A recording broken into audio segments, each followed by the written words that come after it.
Well, welcome to yet another episode of the Higher Line Podcast. We have got an amazing episode today with a girl that is a specialist in the history of firearms, not just from the last 10, 50 years, but like all 900 of them. In fact, she has curated museums, presented as an expert witness in many cases.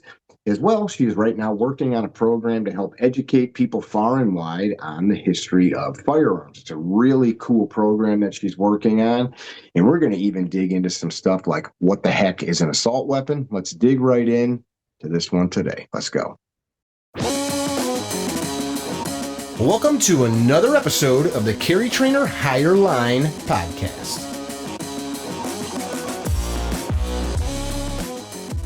Hey, all, welcome to yet another episode of the Higher Line Podcast. We've got a special guest today. They're always special, but this lady's so cool that she's got letters in her name that she doesn't even use. Her name is Ashley Hlebinsky with an H, which I just asked why. It doesn't make sense. But she is a professional historian in the firearm space, which is super unique. There's not a lot of those people, and there's definitely not a lot of females in that space. And she's really made an impact around the country with this specialty. So I thought we'd bring her in and she could share some of what she knows and have a great conversation. So welcome today, Ashley. Thank you for taking the time to join us.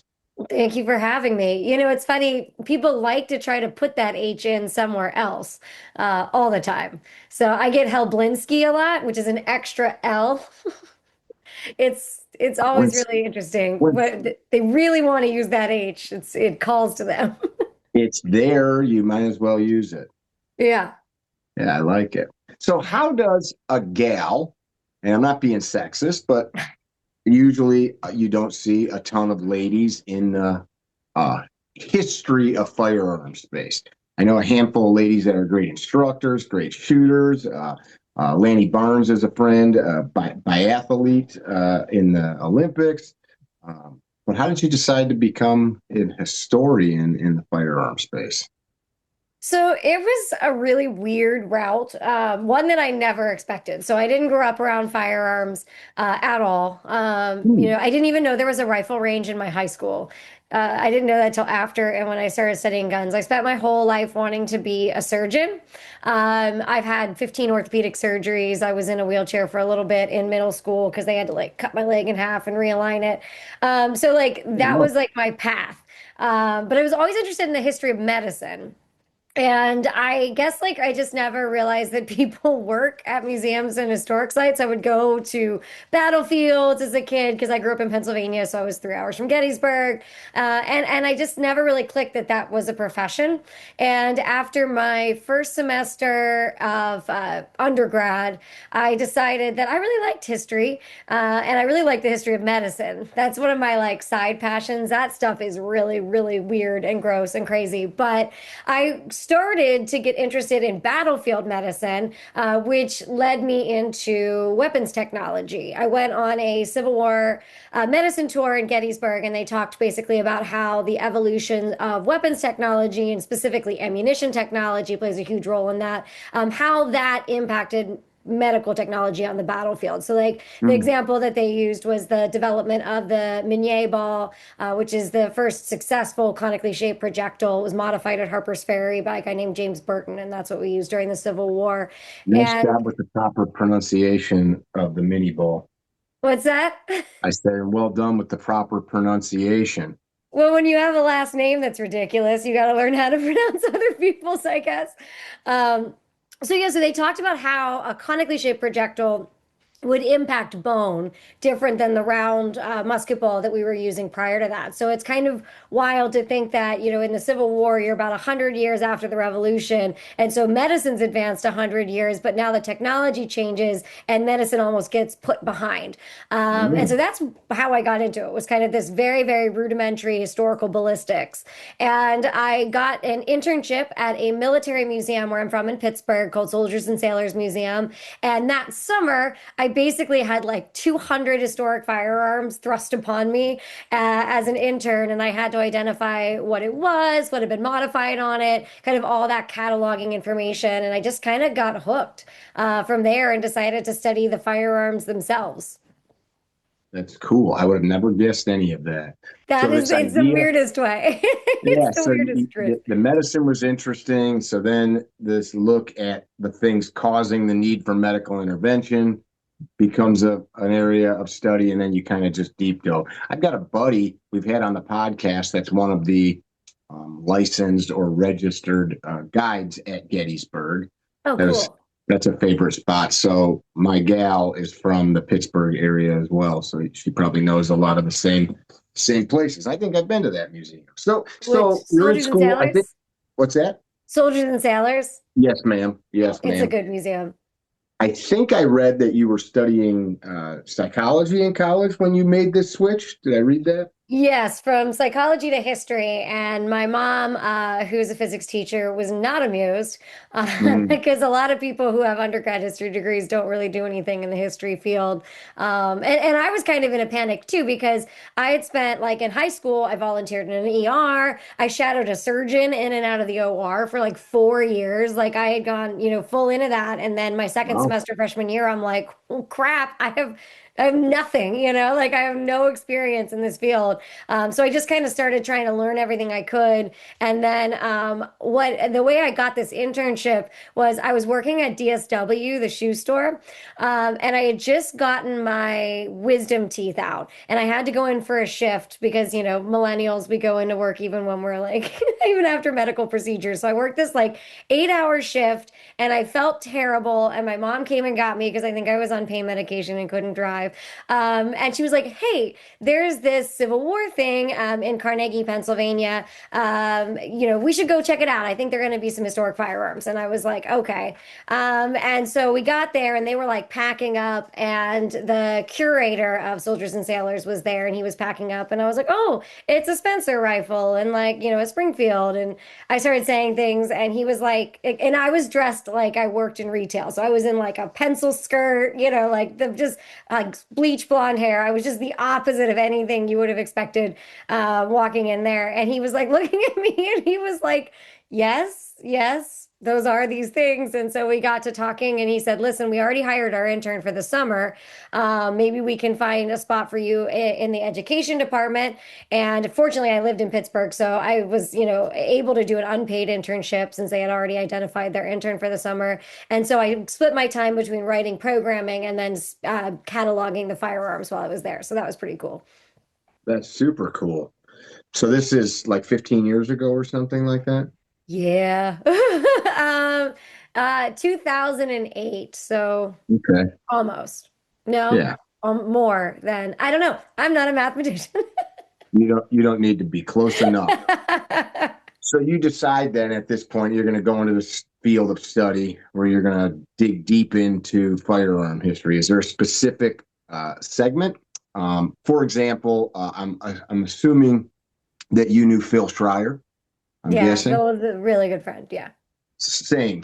And I know like he had certain chunks of history that he dug and loved. Is he like anything to do with firearms, or is it a certain chunk of Over history? over the years, I've, gotten very specific into different areas, but pretty much immediately I started working with like encyclopedic collections. I spent 3 years with the Smithsonian's National Firearms Collection, which is how I actually met Phil because the curator, my boss at the Smithsonian, took me to see the NRA Museum during my first kind of research fellowship.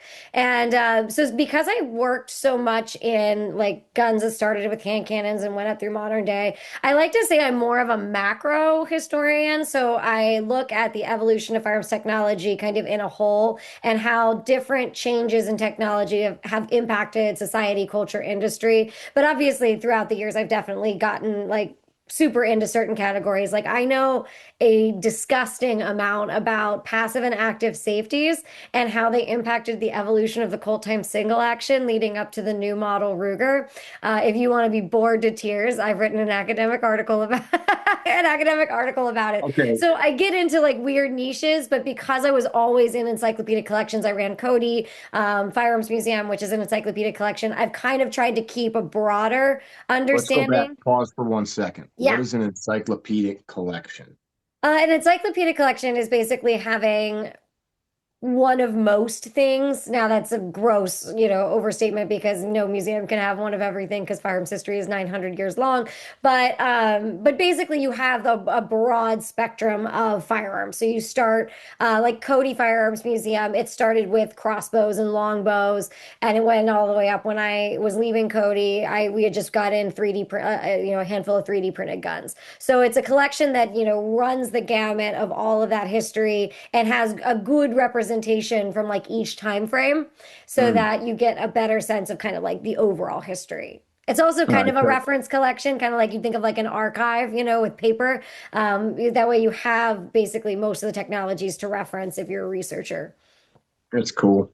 So not just single action Colts or ARs or bolts. Yeah. Now I did, and this is the one of the weirder things I've done in my career. I did study my second year of grad school. I studied armed feminism and leftist firearms activism in the 60s and 70s. See, this stuff's kind of freaking me out a little bit because normally, like when I start a conversation like this, I think about how's this going to go? What are we going to talk about? And I think about history. Like I love revolutionary history as an amateur. I visited the graves of two-thirds of the signers of the Declaration and the graves of 100 other prominent figures. And sometimes you go find one of these people by mistake, and then you kind of like, oh, who was that guy? For example, I went to see a signer's grave in Charleston last year. I knew one was nearby, so I went to the grave. And as I get there, the church is under construction, so I'm not allowed to go into the burial yard because they've got all kinds of stuff protecting people from having stuff fall on them off the church. There's another burial yard across the street. So I said, I'll walk around in there for a minute. So I walk around, I look down, and it was Gadsden's grave, the Gadsden of Gadsden flag. So, I know that story of the flag. And here's my point. I start reading about him, and I'm like, wow, this guy's not like we've got this picture of this guy that is this amazing figure who was also like a very prominent slaveholder, a staunch uh, fighter to keep slavery intact. And I never knew that about him. And so listening to you, like I want to hear more about this feminist thing. Then when I think about the firearm history, it's like, okay, this is an XYZ gun. It was made by a guy named Bob, and Bob built it out of wood and metal in this factory in Jonestown, and they made 8,000 of them, and they were great. But Jonestown's a weird choice. I just picked one. But you get my point. Like that's Yeah, like what yeah. I think a lot of us think about, like the little placard that's stuck next to something in the museum that tells you the three sentences about it. But the minutia of what you're talking about. What was the other thing you said? The timeline of safeties. Yeah, and I'm also really obsessed with patent history. It's very dramatic. You would I not just guess finished a that, but book. I just finished a book on Browning, which there's many on him, and the amount of scumbaggery related to patents and things that he was involved in. And you probably could talk about that for hours as well. I found that to be quite fascinating. yeah, patent history is especially late 19th century because that was when they standardized the patent process in 1836 in the US. I mean, we had it since like the 1790s, but that was when like the big kind of rush for innovation and Sam Colt getting his patents, multiple patents out in the US in 1836 and 1835 for over in London and in Paris. Mm. But because he kind of got the patent on the revolver, like everyone has to kind of like scramble to come up with something that's also marketable and viable. Okay. And so you get some really crazy looking stuff during that time frame. But people just trying to kind of throw something against the wall and see what stuck with repeating technology. And then you see kind of this race to innovation coming in when his patent expires in 1857. And so there's a lot of personalities that come out as a result of kind of patent litigation, patent war. Hiram Maxim like was in some Mm. crazy patent war with Thomas Edison for the invention of the light bulb. Like it's so weird. Like, and that's kind of like if I had to pick something that like I really get excited about, it's kind of like when you take like that technical history that sounds really dull, like patent, like understanding patents, and then you add in that like personal social connection that's going on like around and behind the scenes. It's so wild to me. There's so much really, really interesting stuff. I have a podcast with my old assistant curator who now runs Cody, and we've done several episodes on what we call the real gun makers of the Connecticut River Valley because these guys were so dramatic that like people, I don't think people would ever realize. I like scumbaggery though. I think I'm going to use that I now. make up a lot of words. The So, just it's very aggravating to talk to you because every time you say something, I want to ask a question and I can't derail. You're not aggravating, but like the gun makers of the Connecticut River Valley. So, a lot of U.S. firearm makers were in that region. Who were they? Who were these Connecticut River Valley makers? Oh gosh. There were so many. But Well, the just big like, names, just name a the few. big names are Colt, obviously in Hartford, Connecticut, Winchester Repeating Arms Company. And then there's like iterations of like Winchester. So Smith and Wesson actually patented the lever action. So Smith and Wesson they were originally in Norwich, Connecticut, and then they moved. To Massachusetts, and now they're not there. So they were originally there, the New Haven Arms, Sharps Rifle Company, and then there were like a lot of just small makers. I'm trying to think of some of the Like more was niche Harrington and companies. Richardson there? Harrington and I'm not Richardson. sure if Harrington and Richardson were there. They were a little bit later for like the actual kind of like period that I'm talking about. Okay. So what year? But You're like 1850-ish is in what you this time frame, yeah, when I'm okay. thinking about that. And then there's just like a lot of really interesting personalities from that time frame. One of the most interesting in terms of like patents and the kind of nightmare that occurred with patents was Roland White. Roland White worked for Colt, and then he left Colt. He developed many things. He developed a box magazine, but then he also created the bored through cylinder. So the early Colts, you had to load them basically like a muzzle loader on the cylinder. And he was able to develop something where you could load it from behind. And they say that he brought it up to Colt, the company. We don't know if he ever actually met with Colt. I doubt it. And basically, he was like, I have this patent, and they didn't go for it. So then he took it to Smith and Wesson, and that's where Smith and Wesson ended up kind of really coming out in the revolver market when Colt's patent expired in the mid 1850s, because they then had a revolver that was able to be loaded from behind thanks to Roland White. But they were smart because they said, hey, we will pay you a royalty, but you also have to litigate any type of patent infringement. And it kind of Mm. sounds like rare breed, doesn't it? You have to litigate any type of patent infringement. And one of the biggest issues there was that we're now leading into an American Civil War where there's going to Mm. be a lot of patent infringement. And so, he's suing everyone basically all the time. There's actually a gun that's based on his design called from the Roland White Company, but I don't think there's any actual connection to him. They've never been able to really tie that to him other than his name. But he is suing all these people during the war. He asked for a patent extension, and ultimately, like, he's basically blacklisted because people are massively offended that he would bog down arms makers in a time of war. So he's kind of an interesting figure from that time frame because he came up with something really smart, but he made a bad deal, I and see. then got stuck with the bill. That's so there's a perfect example of this tiny little story that you could spend hours or days digging into. Yeah, one of my personal favorites right now is Hiram Stevens Maxim because he was just all over the place. That was the son or grandson? That was Hiram Stevens Maxim was the developer of the machine gun. His son Right. Percy Maxim was the silencer developer. Okay. But it was kind of Okay. a family like there was like an uncle in explosives and stuff. So there's a lot of Maxims, but Didn't they do other stuff too besides firearms? What other stuff did they do?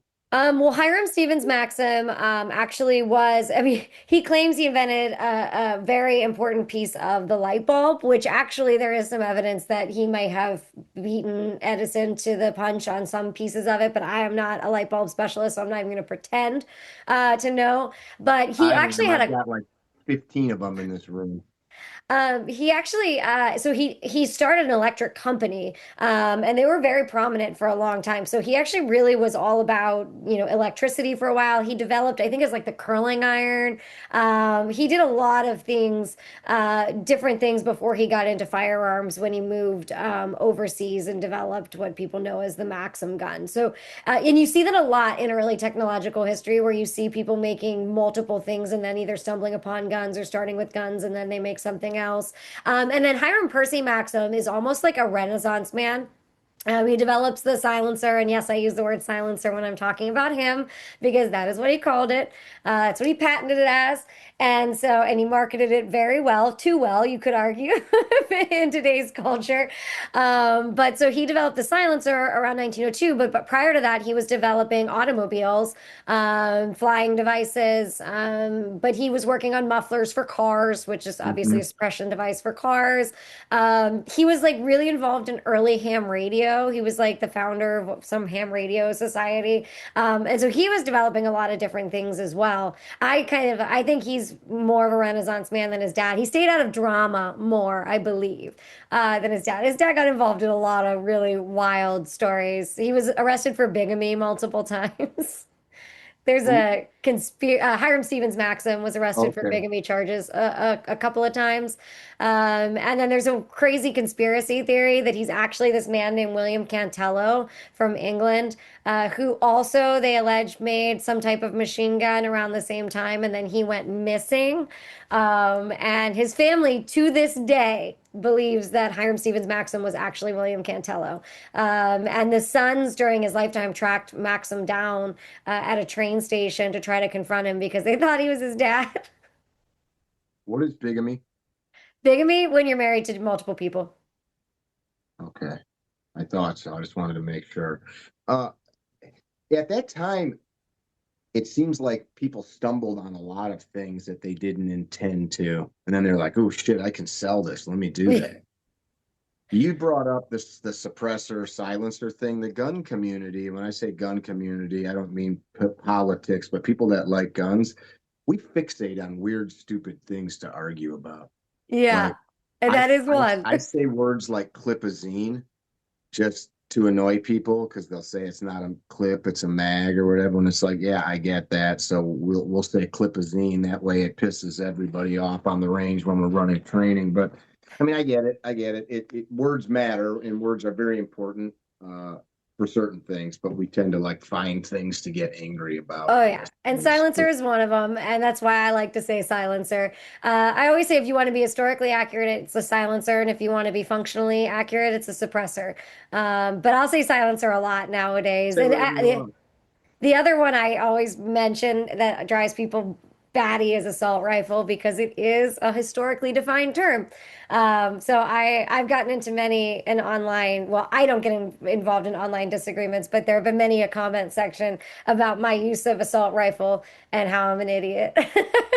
I also like auto loader or auto pistol, auto shotgun, like talking about a 1911 or Mhm. uh, Browning humpback or something, guys. Even, like when I was a hunter safety instructor, and the old guys that are now 100 years old, if they're still alive, they call it an auto loader. You know, you're shooting an auto. We're duck hunting with an auto, or Mickey Yeah. carries an auto pistol, and guys get mad about that. But that was the dudes that came up around revolvers and pump actions, that was an auto. It automatically reloaded itself.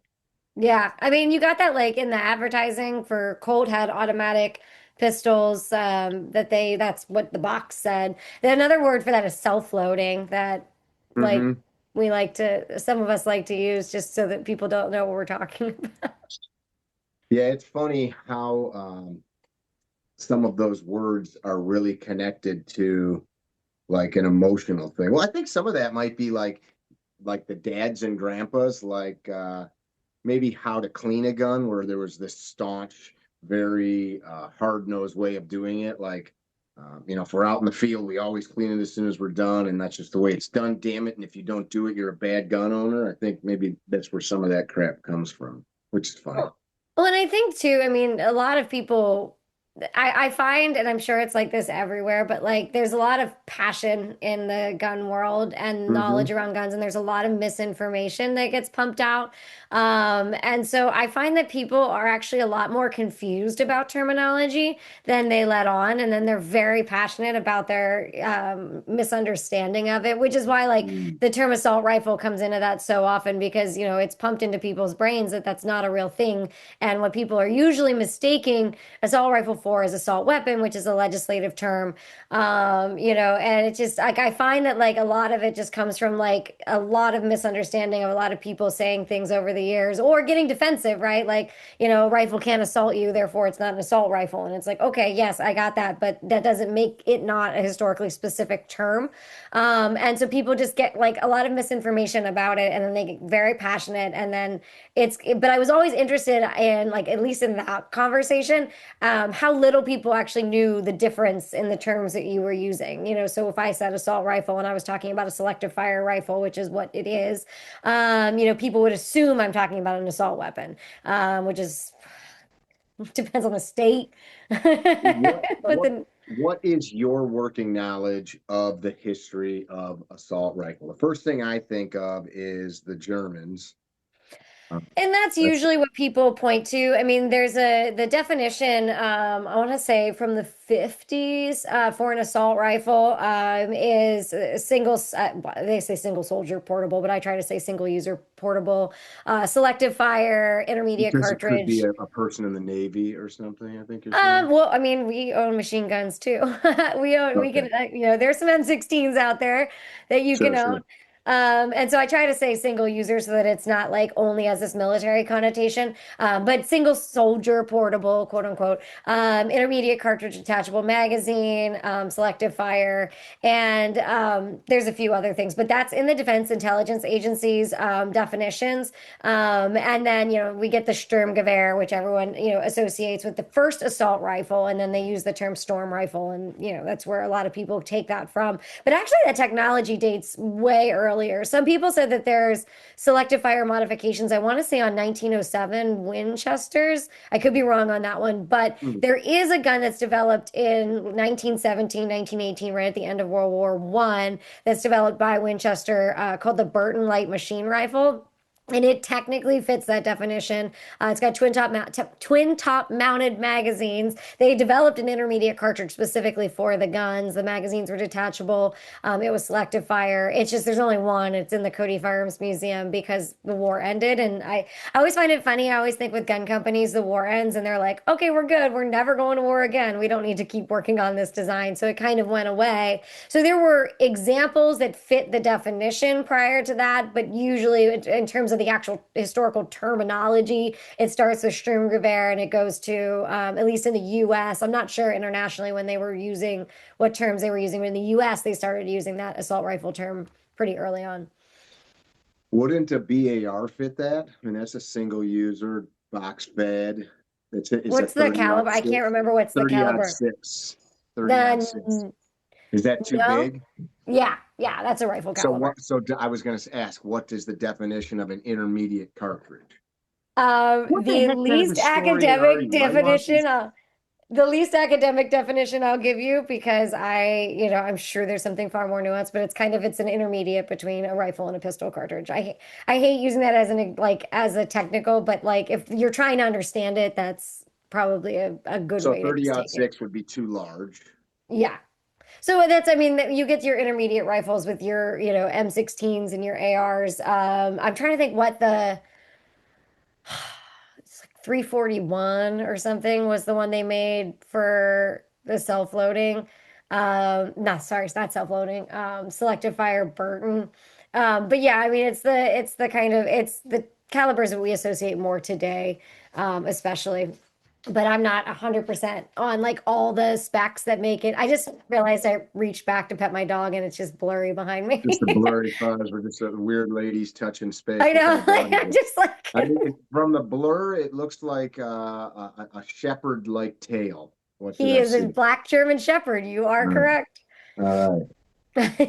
And he just dropped his bone very loudly next to me and walked away. Your mic didn't pick any of it up. The I got a good sound mic. the sound suppression system killed it. Um, Yeah. so this assault rifle thing, just to kind of close that box, is that's another one of these things that people fixate on. That it is a so mm, I'm an educator in this space on uh, the Second Amendment from a lobbying standpoint. And the amount of things that people will fixate on to argue and then not actually do anything to like move the needle anywhere, maybe in knowledge or growing or better communication between opposing sides or legislative change. Instead, it's like, let's just sit here and like stir a pot of nonsense that it's just us trying to be right. And that's another one of those things. On that, I worked for a guy, I'm a carpenter by trade as a very young man.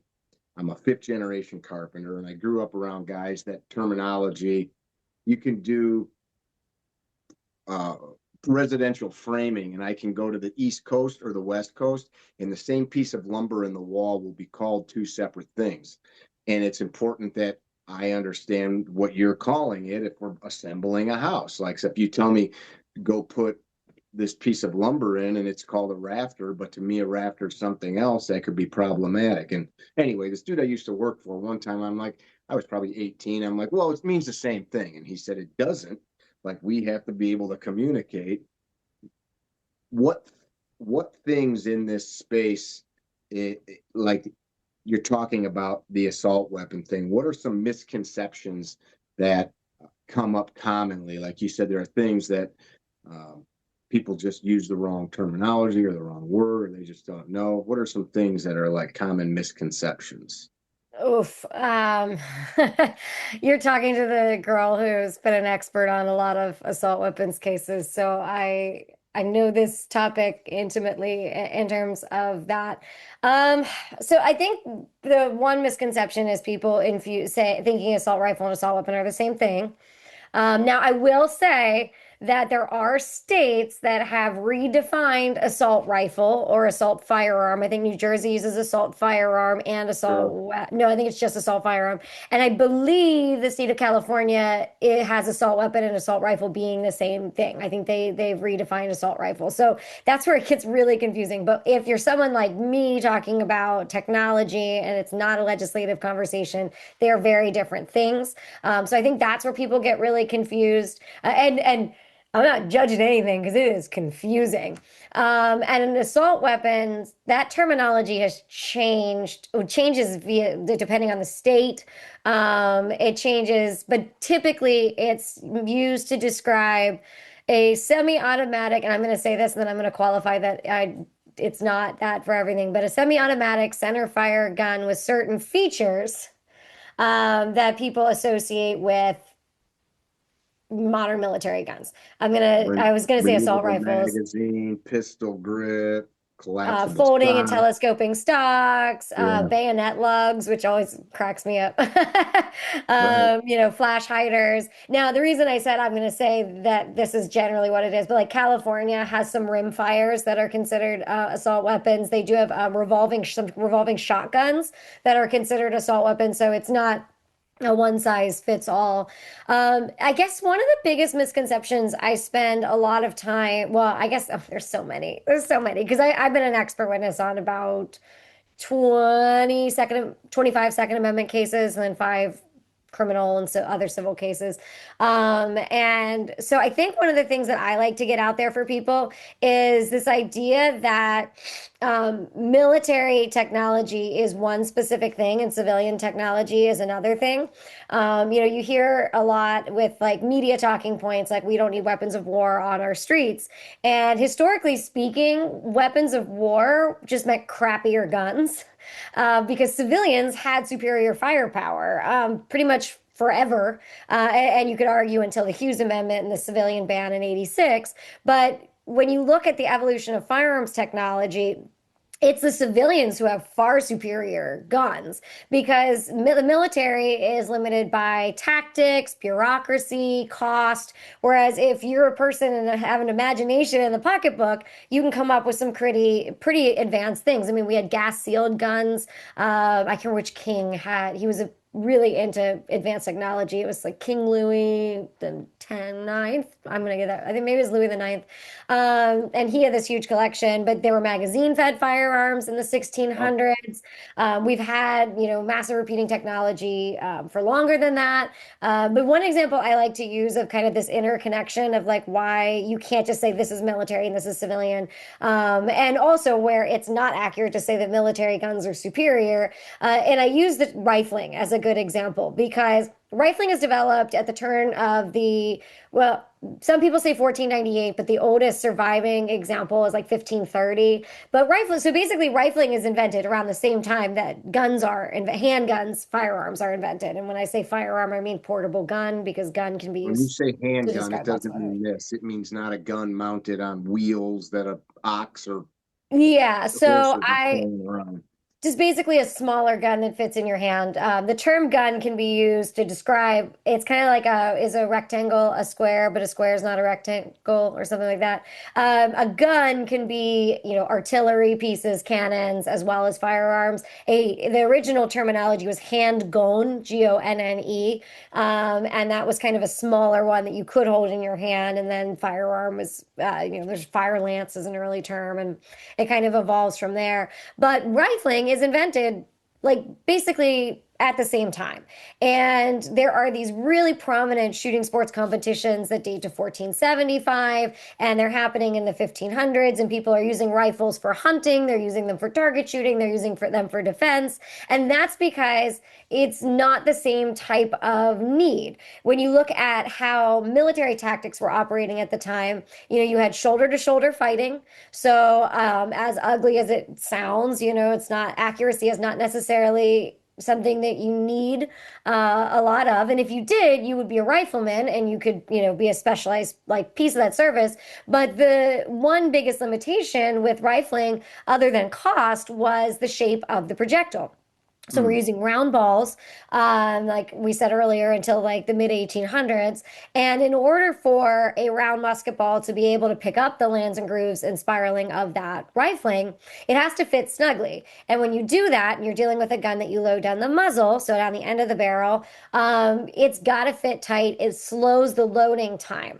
And by slowing the loading time, that can be problematic on the battlefield where you're trying to get off as many rounds as possible and you're really just aiming at a human wall. So rifling doesn't make sense for the battlefield, other than in specific instances with riflemen or like specific cavalry units. You see some rifled handguns that pop up like in the 1600s. But until the Minier ball or until the conically shaped projectile becomes something that we're using, that's really the first time you start seeing rifling being adopted on the battlefield in a much larger fashion. And the Civil War is a good example of the tactics side of it because now you have rifled muskets, but your tactics didn't change until the end of the war. So did you really need it much until you got to them digging trenches and starting to do early trench warfare at the end of the Civil War? So that was a long-winded way to say like the technology's been there and lots of people were using it, but it didn't make sense on the battlefield because of such limitations on the battlefield. So it's an example of civilians having superior firepower.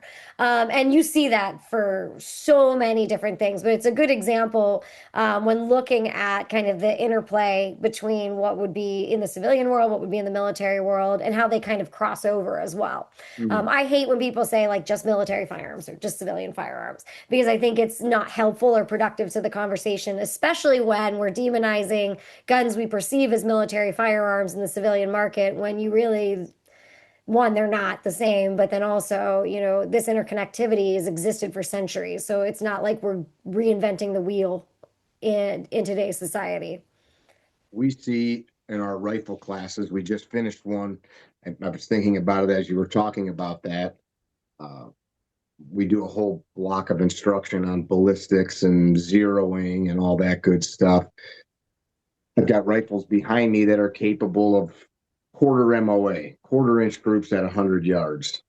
You would be very hard pressed to walk into an armory at a National Guard armory or any military installation and find a firearm capable of that, unless it was some specialized sniper unit. And even then, that's still a maybe. And like the M4s or whatever are 5, 6, 7 minute guns sometimes that infantry soldiers are using. You can go to Bass Pro Shops and buy a Ruger or a Springfield AR for $700 that shoots a minute.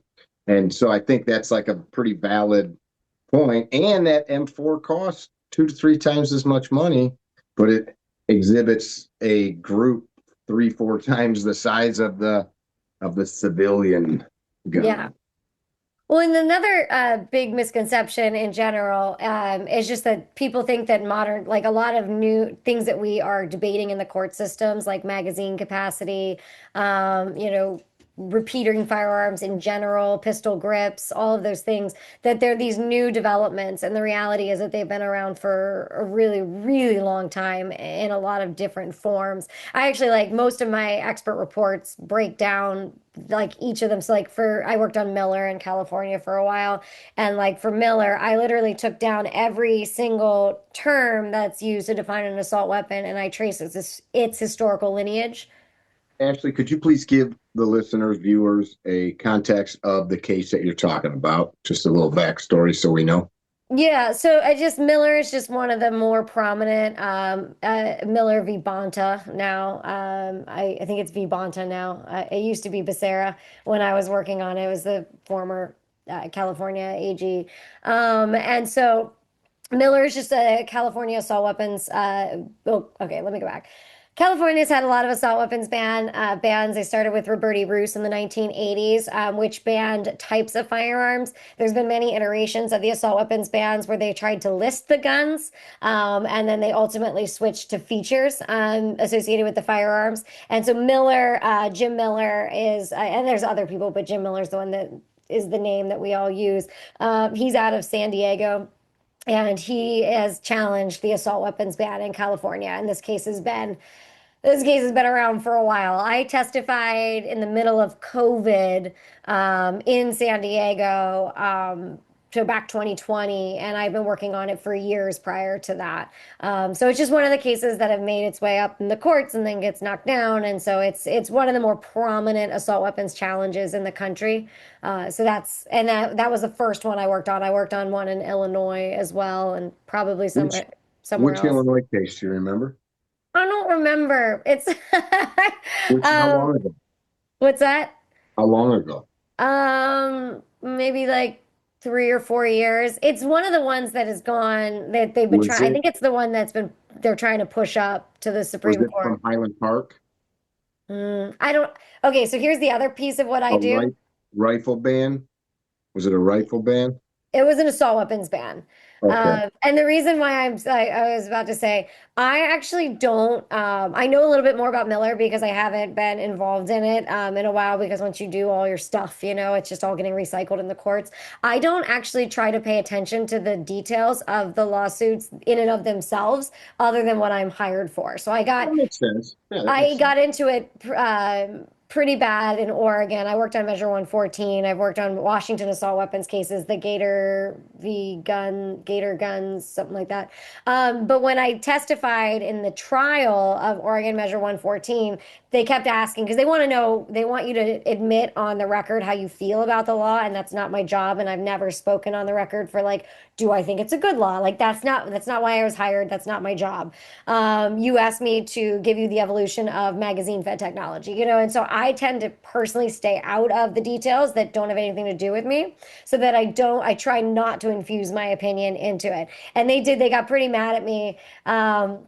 In the cross because they kept asking how I felt about the carry portion. There's licensing portion of Measure 114 that I have nothing to do with. I have zero desire to learn about it.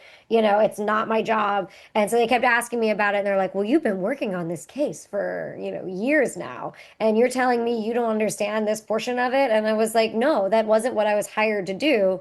I don't live in Oregon. This does not impact me. I'm going to stay in my lane and only, research what's asked of me. So sometimes I'm really oblivious to a lot of the Well, stuff that's a going good on, thing. except for what I'm That's a hired good to thing. do. Easter Day was the name I was thinking of in Illinois. Does that ring a bell? No. No. I mean, if you want to wait a second, I can pull it up in my files. You don't have, you definitely do not have to. I know him personally, and actually, it's a great story. If that's Daniel, good dude, firearms instructor, etc. He had just remodeled his home to move his mother-in-law in as she's getting older, and invested a bunch of money. Made this like ensuite for mom-in-law to have her own place. Then his community, if this is the same case, enacts this ban, and he's a big gun guy that owns a bunch of stuff, and so made him a criminal in his own home that now he is not able to move from because he just did all of this work, and so he decides to hell with it. I'm going to go after the state, and he won, and then it got overturned, and yeah, it's been a cluster. I'm looking at my CV and I cannot tell you to save my life. Guardian Arms, does that sound right? No, not the one I'm thinking No. of. No, Federal Firearms Licensees of Illinois v. Pritzker. Gotcha. I Gotcha. was like, I don't know. I have to keep a running tally of them for when I don't really do a lot of like Second Amendment expert witness work anymore. Mainly, well, there are many reasons why.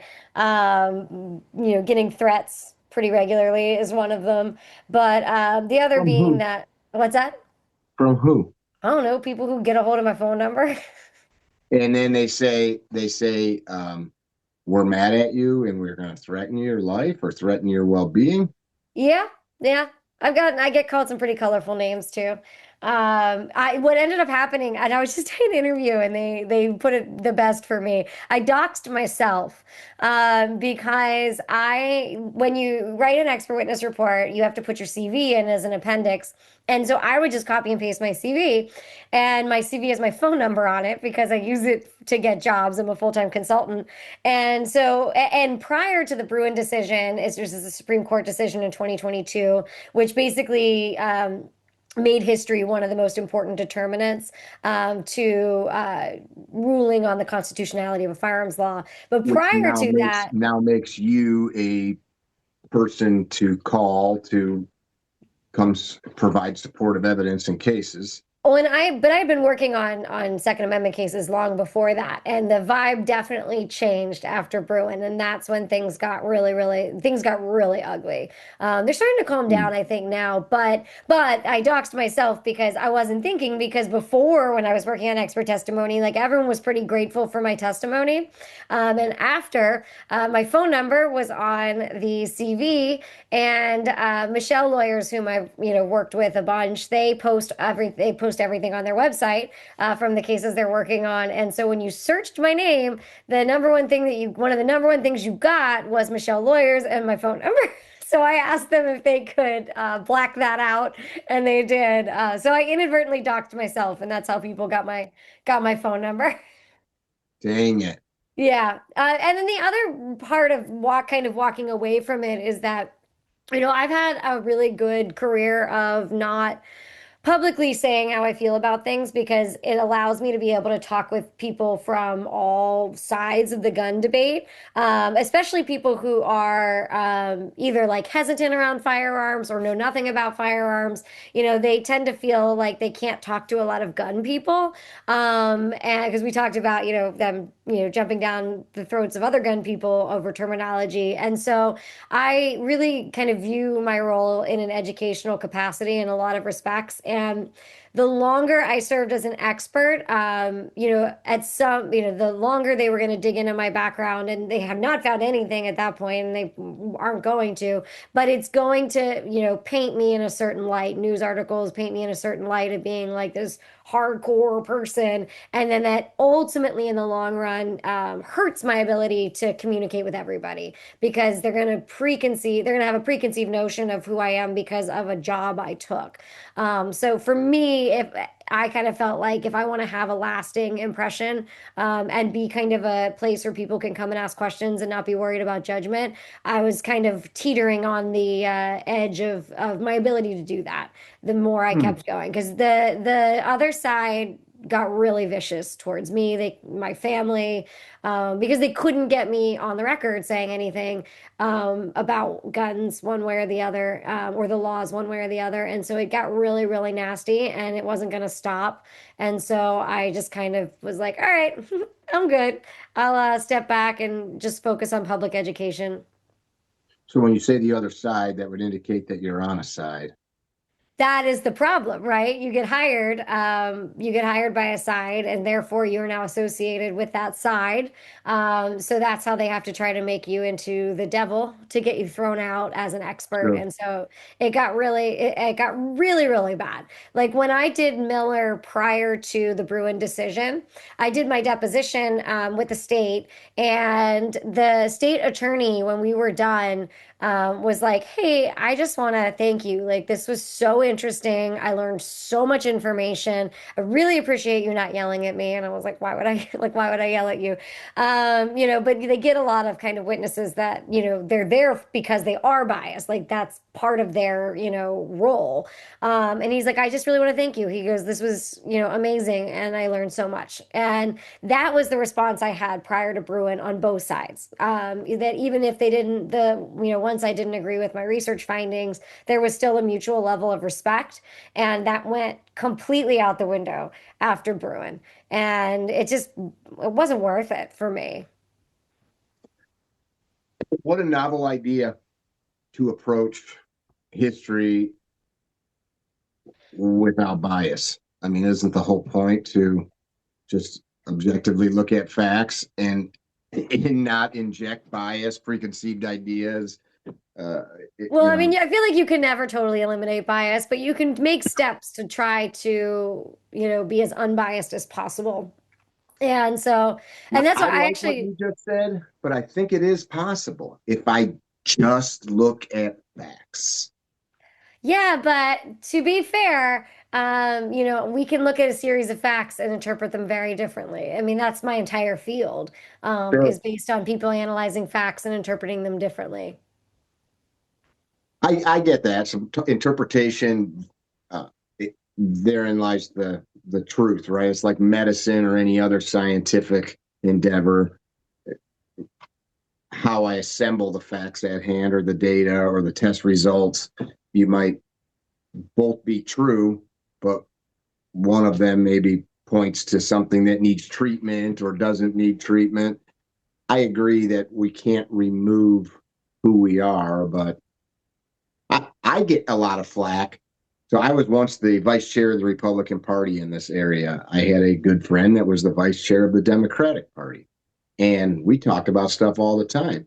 Uh, and people like thought, "Oh, how can you talk to this person?" Well, why wouldn't I? Like, if we can collectively not fight each other, then I don't have to go raise $1 million to put a candidate up to run against, whoever they're running. If we can maybe agree that Ashley's pretty great at the job and we don't need to oust her clear just because of the title of the party that she runs with, or maybe she's independent, that's great too. Like we did stuff like that all the time, and people just fixated on the idea that like you had to have these closed ranks and angst and anger and rage and all that BS constantly, which gets old. Well, and I mean, if you think about it, so I came at firearms from the academic realm, first and foremost. So I started studying guns, I got my internship, and then I learned to shoot because I learned they were so technically, the history is so technically driven that I can read about a matchlock all day long, but I firing one really puts things into perspective. So I didn't come from any level of having a firearms background to start with. And so when I started studying guns, I did not see firearms as, innately or intrinsically political. They didn't need to be in what I was studying, and I didn't see them affiliated with one particular party or the other. And to be fair, I was a a college student, a very, very liberal college student, and I didn't understand why guns had to be divided by politics. Hmm. Now I understand it now as I moved to Wyoming for 10 years, and I see it a lot now. But you do see nowadays so many different groups of people that are popping up that own firearms that are not just of one political party or the other. And I would say that throughout history, it's kind of been more that way than kind of the massively divisive, one party or the other that we get in the past like 20, 30 years. And I think it's important for me, and now I don't do any politics now, but coming from what people would associate the opposite of, those who like firearms and not really understanding why there was this contention initially, and, is why I've tried to work with as many people as possible, regardless of political affiliation, original. One second. I don't know how to turn that off. I don't hear anything. Oh, you don't? Okay. Mm-mm. My signal chat's calling. All right, then I'll. So did you have pushback from family, friends, associates growing up because of No, what you know? no pushback. Actually, it was pretty like surprising. I mean, everyone was just like, "Okay, Ashley studies guns now." Like nobody really thought anything of it. I had one circumstance that kind of made me like think about it differently. When I was in grad school, I was invited to like a game night, which I hate game nights, and this did not help my passion about game nights. But I was trying to make new friends, and I was talking to like my history grad students that we were all together, and a girlfriend asked me what I studied, and I said I studied firearms, and she looked at her boyfriend and went, "I don't like guns." And it was the first time I had ever encountered somebody that like had an adverse reaction to what I studied. It's actually kind of funny because I will tell people I don't like art. When people find out I work in the museum in the history field, they start talking to me about art history, and I actually don't really like art. They And just assume. what? Yeah, because that's when you say history and museums, I think people's brains initially go to art museums like the Met. But I would always Why? jokingly say, Why couldn't it be bones or dinosaurs or freaking gold doubloons or I mean, it can Egyptian? be. I think that's just what a lot of people just assume. And the only reason I mention it is because I used to say I don't like art, and people would like look at me and I'd be like, "See how dumb you sound?" So because so many people responded back and be like, I don't like guns, and I'd be like, okay. And I do tailor. I will say, depending on the audience, I will tailor what I say so that I can have more of an impact. So sometimes I'll say weapons, which isn't my favorite term because not all firearms are weapons. I don't consider all firearms to be weapons, but sometimes it's better for somebody who does not like guns to hear, like, I don't know why the term weapons, I don't know why people have less of an issue with knives and swords throughout history, which are far more like gory and up in your face. But for some reason, it's like it makes more sense to people. When you say weapons, a lot of people don't go specifically to guns. They think of like medieval weapons and that kind of thing. So Mm. sometimes I'll say weapons. Sometimes I say military history, which is really not accurate for me, but it just depends on the audience because I don't like it when people just shut down and won't talk to you, which I've had more probably in the past like 10 years, but I truly don't encounter a lot of adversity other than these expert witness testimonies or people that are hesitant to ask me questions about my field. But I do sometimes I can read the room well enough to know how I should say arms and armor. Sometimes I say, even though I don't know a ton about armor, just to be able to still have a conversation, a productive conversation with that person about the history, and they don't get all up in arms, literally. They don't get all like, they don't put their wall up right away. So I can have a conversation about firearms history that's actually productive with them. But originally, really, I didn't encounter it too much. So what I heard is that you are manipulating the truth to make people pay attention. I get it. Yeah, I mean, it's not, I mean, it kind of, you could say it's a manipulation. I like thinking of it as reframing. Yeah, you could Uh, say whatever you want. As a master manipulator, I'm sure you're really good at reframing things to make them sound. It's a joke. I'm just joking. I'm just joking. Just humor. I think I mean, that's communication, right? A teacher. One time I presented to a high school class, talking about the Bill of Rights, and I talk to adults all the time, and uh, five people, 500 people. It doesn't make me nervous. And I'm in this high school class that my friend's daughter asked me to come to. Great kid. Now she's an adult with kids of her own. But I remember standing there and these kids are looking at me, and I'm like, man, I'm nervous. Like these people are glaring at me like I'm so stupid, and I don't know how to talk. I'm a from a family of 11 kids. I've got six brothers, four sisters. I'm around children all the time. I'm a grandpa. I understand children, but I've never presented this material. So, like, to your point, I'm like, in the moment, like, I remember looking at all of these young faces, and I'm like, I actually don't know how to communicate to these people on the subject at hand in a way that they understand. And I was like, oh crap, like, and then one of them actually looked at me. I'm like, anybody got any questions? And this young girl looks at me and she's like, why the F are you even here? And I looked at her teacher, and like, because when I was in high school, like, I would have got expelled or suspended for such a thing. Yeah. She actually swore at me, and the teacher's like, well, go on, answer her. So I was like, all right, this is not my space. Like, that Yeah. was Well, it's funny. tough. I mean, it's tough when the field can be so combative. Well, not the field, but the politics of it all. So I try to meet people where they're at so that we can have a conversation. Although I will not interact with somebody that is clearly like you're not going to change their mind or opinion. I don't really spend those conversations aren't necessary at that point. I'm like, if I'm somewhere I can't get away from that person, I'm just like, let's change the subject. I Um, actually recently had a conversation where the conversation started like this. Hey, I want to talk to you about this thing. Okay. They said, okay. And before I got the next word out, they said, you're wrong. You're effing wrong. You're wrong. And I'm like, I haven't even said anything. yeah. Like, I haven't even got to say anything. So they're like, you're wrong. And I know the situation, you're wrong. And I remember I thought to myself, it was actually the guy's birthday, and I'm like, cool, man. You're right. We'll talk later. And I never have brought it up again since. This was a couple months ago, but it was like, all right, like the conversation wasn't even that important. But like, if we are immediately, I have a family member, a sister. She's awesome. She's super smart, super educated. She hates firearms. She hates what I do with firearms. She hates that I carry firearms. And every once in a while, she'll remind me that I'm an idiot because I carry firearms, and I just tell her I love her, and that's just the end of that. And Yeah. don't worry, if something bad happens, I'll protect you. That's not. We'll leave it there. Yeah, Yeah. that's so. You were involved in a show with Discovery Channel for a long time. Talk about that a little bit and what that looked like. I wouldn't say a long time. We only survived a season. I've been on Outdoor Channel for like 11 years, but yeah, I had a show very briefly on Discovery Well, Channel. a season is better than a pilot. That's a long time. That's true. It was fun. I learned a lot. So early on in my career, I started doing television interviews, radio interviews, because I don't know if you can tell, but I am not an older white guy. So people wanted to put me on camera a lot more than I probably ever thought I would be on camera in the field that I was going into.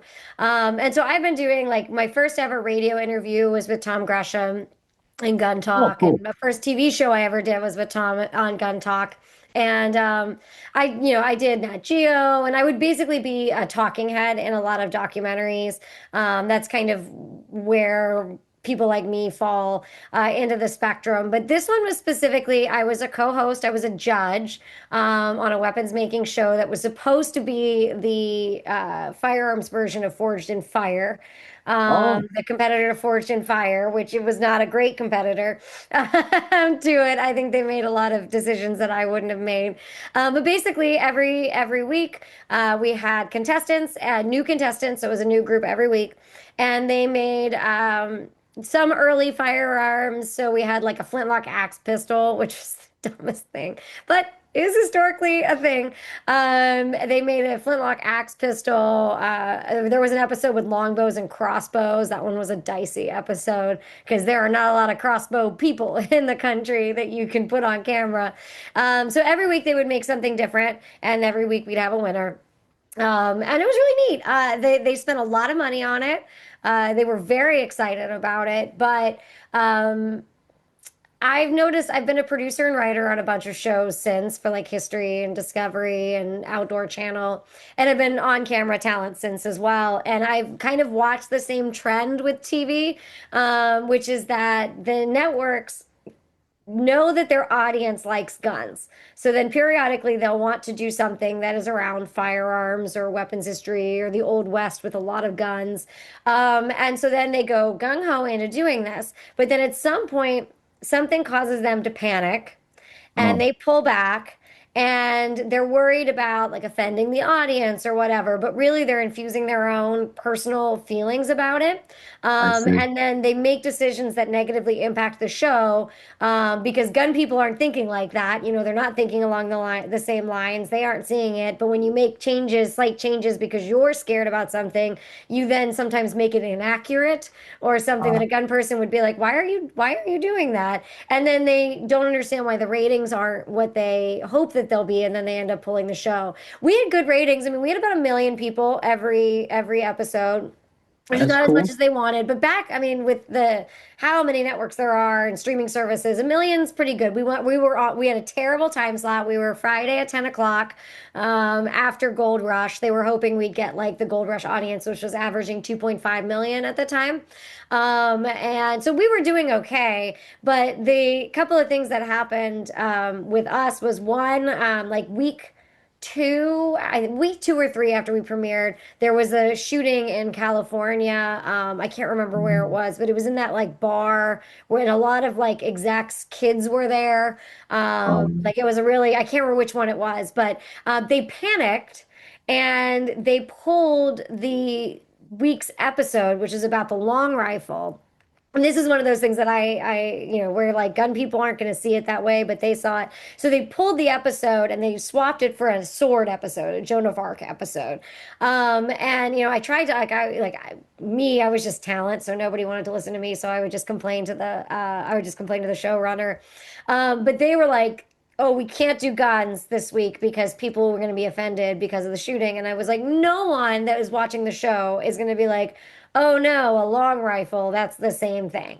But they panicked, they did that. And then for the rest of the season, TV Guide and the search features on your cable were wrong. The episodes were like, it would say it was this episode, and people would tune in and it would be the wrong episode. And it um, was really irritating people. And then when we were looking at getting renewed, the New Zealand shooting happened, and so we just kind of they canceled the show, which was a bummer.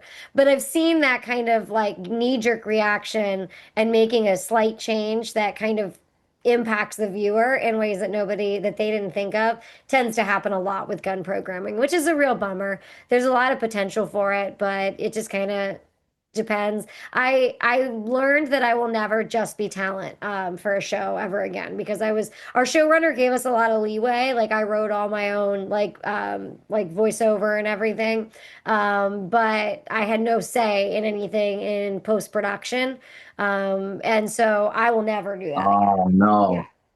So it was just they kind of like there were just mistakes and edits that didn't need to, that if someone like me had read and like watched it real quick, I could have just been like, nope, that's wrong. And so it wasn't bad. It's just like I don't know, they just made some style choices that I wouldn't have made. But I mean, there were people that still love the show. Just I kind of felt like my personality didn't come out on it because they very much wanted me to be the pretty blonde girl that they kept calling me America's sweetheart, and I was like, guys, have you met me? Like this is not gonna work. Like I smoke cigars, I drink whiskey, I swear a lot. Like I'm not like that person. And so they put us into very clear roles that I don't think played well in the long run, but it was an experience. I totally do it again. I loved everybody that we worked with. The like production crew was awesome. The network was great. It's just there's like the network and then there's like a peer network and the decision Mm. makers. And I've never, even as a producer and writer, have been able to infiltrate that top tier. Because a lot of times I'll say to the producers, I'll be like, just let me talk to them. Just let me talk to them. And you can't ever make it that high up. And so it's kind of a bummer. Yeah, I've known quite a few people that have had various forays into the TV space. A couple of them have said the same thing. It's this modern world now. You can have this podcast is downloaded 65,000 times a week just in audio versions. And you can, I think I just saw my Instagram account had 4.3 million people watch it in the last 30 days, and it's only like 100,000 people that follow that Instagram account. You don't have to have the power of a network to communicate messaging. And I'm in my own studio here with lights and cameras and all that jazz. And here we are with a cell phone because my computer had an issue. You can pretty much do whatever you want now if you've got access to the internet and a halfway decent phone. It's pretty Yeah, crazy. it's true. I've got some people wanting me to do a YouTube channel, but it's just so much work. I prefer it when other people put it all So, together for me. so what do you do to earn a living now? So you are, go ahead. So I'm a full-time consultant. I am the executive director and co-founder of the University of Wyoming College of Law's Firearms Research Center. So that's one of my hats. We just got just under $1 million from the Department of Ed to create Second Amendment programming for schools. I am a museum consultant, so I've been working with the LA Police Museum for years, the Mob Museum. I've helped set up museums. I'm helping to set up a firearms museum up in Canada right now. I'm about to start working for the Autry Museum of the West. But basically, anyone that has a gun collection in their museum, like big museums, I tend to come in and help interpret them or renovate the gallery spaces, or even just set them up with like a collecting plan and how to handle firearms. And then I work for some gun companies doing their history. So I've been working with Colt for a while. We're, within the decade of their 200th. So I've been helping them out with some historical stuff. And then there's been kind of a massive interest from gun companies to not just interpret their own history, but a lot of owners are gun collectors. And so I've been working with private collectors that own gun companies that want to put, museums at their facility. And so I've been working with a lot of them and helping them acquire stuff, but then also creating the museums from scratch. So let's see that.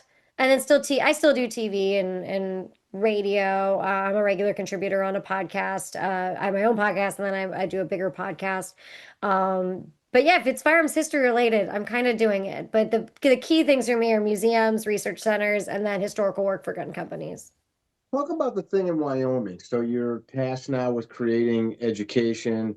Is that for Wyoming public schools? Is that No.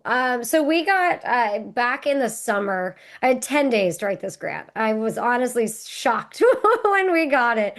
But the U.S. Department of Education, so that's the federal Department of Education, they put out a grant for civics literacy, so just all civics programming, so not just Second Amendment, but just civics literacy in honor of the 250th. So I wrote a grant asking for just under $1 million to put together a series of tools and programs for teachers to help them better understand the Second Amendment and better teach the Second Amendment in the classroom.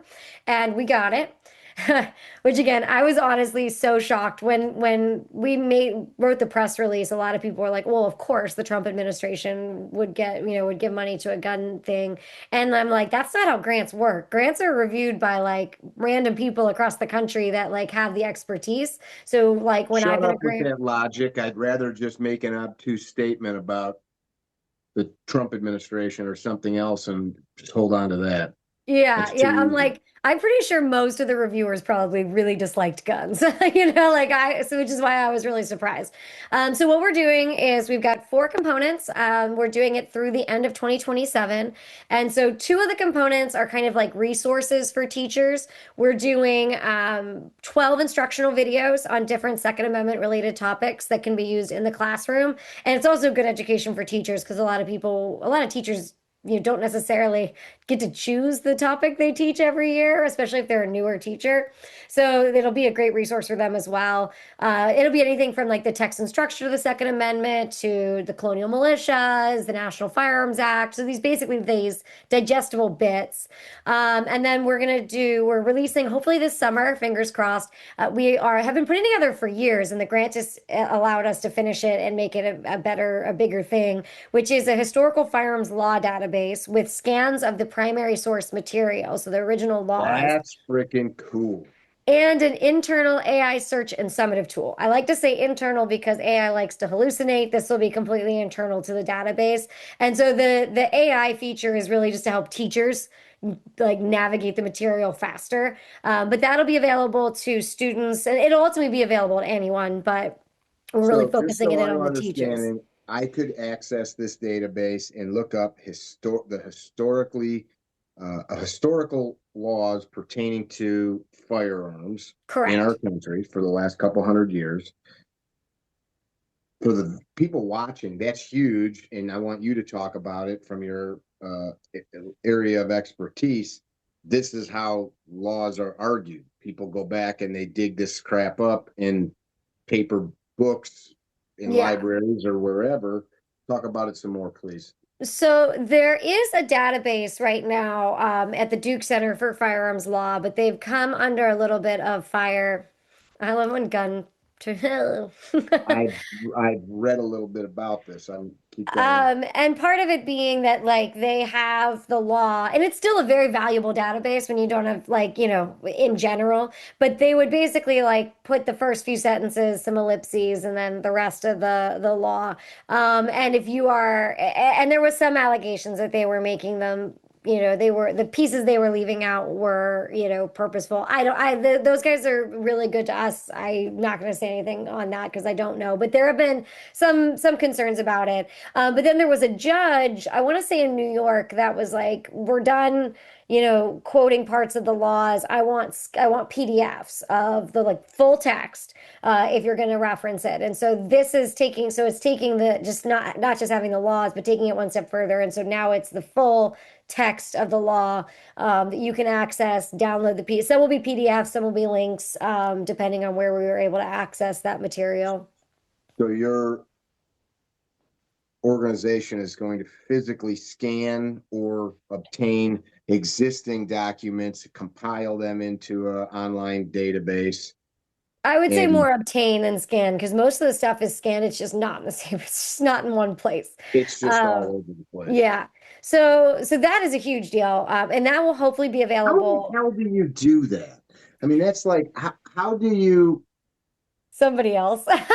But I'm just saying, how does a person even? I mean, you got to know what you're looking for to go find it. I can't just tell Google like find me PDFs with verbiage or text from old firearm related laws. How do you go sort all that stuff out? That seems daunting. Oh, it is. And like I said, we've actually been working on it for a while. But the first conversation we had was actually with Michelle Lawyers, which is a very prominent law firm out of California that does a lot of the Second Amendment cases all around the country. And they had actually put together, because it was asked of them for, I think maybe it was Miller, and they like a judge had asked for them to put together all of these laws, and so they had a really good database that we started with, Mm. that they were able to allow us to use it. And then honestly, I don't know. We've got some tech people that are able to pull. We've got some people doing the actual website and sourcing everything and putting it all together. And then we've got a bunch of research assistants pulling laws from different databases that they're able to ask or they're able to access. But honestly, I will say that of all the things that I get my nose into, I've been avoiding that one. So my Not colleague George has really been focusing on that, and I'm focusing on the instructional videos. so these instructional videos. First of all, that piece is super cool. I'm really excited to hear that. I think that'll be a great win for our country as a whole to have that easy access to that data. This piece for teachers, is it a specific uh, age group of students, or is this any teacher from kindergarten to college? We're focusing it mostly on middle school and high school, but I do know we've got a few people signed up for that are elementary school teachers, and we are opening it up to educators as well. So, like, if there's administrators that are interested in in the information, honestly, as many people as want to, sign up, I support. And we are also doing public, private, and homeschooling. If you're in any of those you can sign up for it. And then ultimately, we will make everything publicly available to whomever wants. We've got a pretty robust website So all the videos, all the database will be open to everybody, as soon as it's done. And then we'll be doing webinars for teachers, and we'll be asking teachers to produce curriculum, sample curriculum for us that'll go up on our website. So everything will be available to anyone once everything's said and done. That's cool. The Second Amendment. So totally different conversation we're having than what I thought we'd have. I thought you were going to be telling me about screws and nuts and bolts on guns, which is fine. I don't need to hear about that stuff. This is way cooler. We have this little tiny couple sentences that people argue over for decades and a couple hundred years now, what its meaning and intent was. And now knowing that you know quite a bit about this stuff, give me your synopsis. Oh gosh, about the arguments that people are having? The Second Amendment, like well regulated. Does that mean a bunch of red tape? What does that mean? Oh, I'm not wading into that one. That is not my, I'm like, I am not. Come on, you're creating online curriculum for teachers. How is that not wading I'm not into creating online curriculum. I'm putting the instructional videos together. But so for me, I'm a firearms historian. I am not a lawyer. My colleague, George Moxery, is the Second Amendment lawyer. Okay. And he's written the case book on the Second Amendment. But we also put together. What's his name, George? George Moxery. So he's more of that kind of person. Gotcha. And we also put together an advisory committee of different, we've got educators, we've got Second Amendment scholars, we've got trainers, firearms educators that will be helping us to kind of source all this material because we don't all know it. We'll have to get research and people to review our documents and that kind of thing.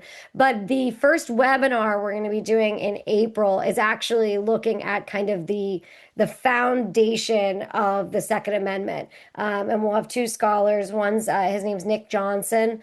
He's also a co-author on that case book, but then he's also written a lot. One of the books people recognize is Negroes and the Gun.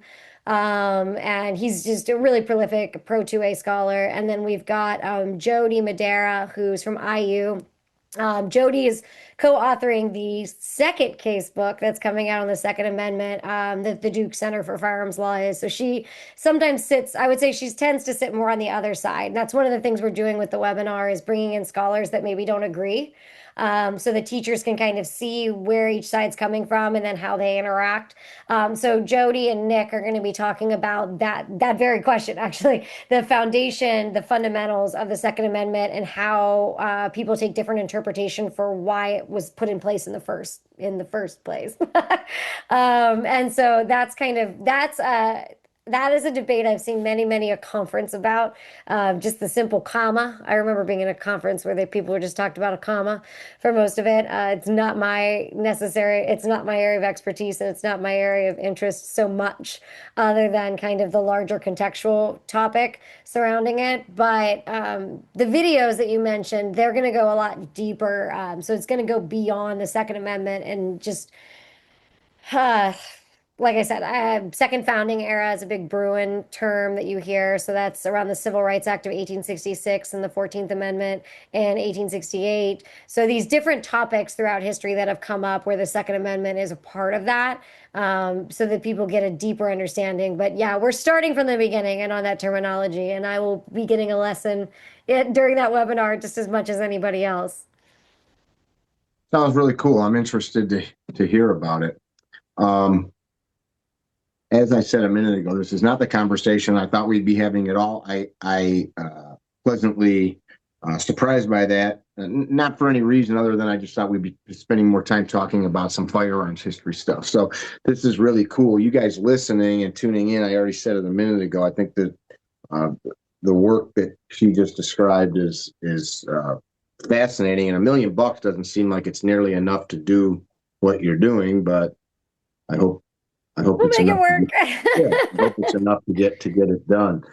How do people find you? So all these different folks are contacting you for various consulting. How do people that have watched today find you, find your content? connect if there's a business opportunity, et cetera? So, if you're interested in what we're doing at the research center, just go to firearmsresearchcenter.org. That's our website, super easy. And then I believe we're on X and Instagram and Facebook, and I'm sure a few others. I have a firm that does my PR for that. And we're either Firearms Research Center or Firearms Research, depending on the platform. I think we're at Firearms Research on Instagram. But you can find out basically anything we're doing. I put content up. There's scholars, across the board, across the nation that do scholarship, and we post it all on our website. We actually have a webinar this Friday. I don't know if this is when this is coming out, but we have a monthly webinar series that is outside of our kind of grant. This probably will not be up by Friday, but in the future, so those of you watching this in the future after the date on Friday that she's talking about, how will they find out about any of these webinars? Yeah, if you go to our website and you're interested in knowing more, just submit your email and you'll get put on the newsletter. We do not inundate you with information, and we'll let you know about webinars. And if you're interested in what we've done thus far, there's a video library with all our past webinars on the website. And we do a range of topics. It's not just like Second Amendment law. We've done public health, we've done business, we've done engineering, we've done some gun groups talking. So it's kind of interesting. And then if you're interested in me, I'm not super active on social media, but I'm at History and Heels on Instagram, and I'm at official Ashley Hlebinsky on Facebook. And if you are wanting to ask me any questions, you can just email my consulting business, which is just theguncode@gmail.com. Very cool. I appreciate you taking the time to talk today. I learned a lot of stuff and enjoyed it. Parting words. I always ask folks, if you never meet the people that viewed you or listened to you today, what would you leave them with? Oh, God, these ones always get me. If I never talk to them. If you never met them again, if they never crossed your path again, if everybody involved here never reconnected in this life in a virtual or real way, what would you leave them with? From my professional side, just understanding that firearms have been integral to understanding pretty much everything for centuries. They've been, the automobile industry, was inspired by a lot of technologies developed in the firearms industry. Basically, that interconnectedness of understanding that today sometimes we feel like the firearms or the firearms community is almost this subculture that's like pushed off to the side, and we talk about like mainstream media.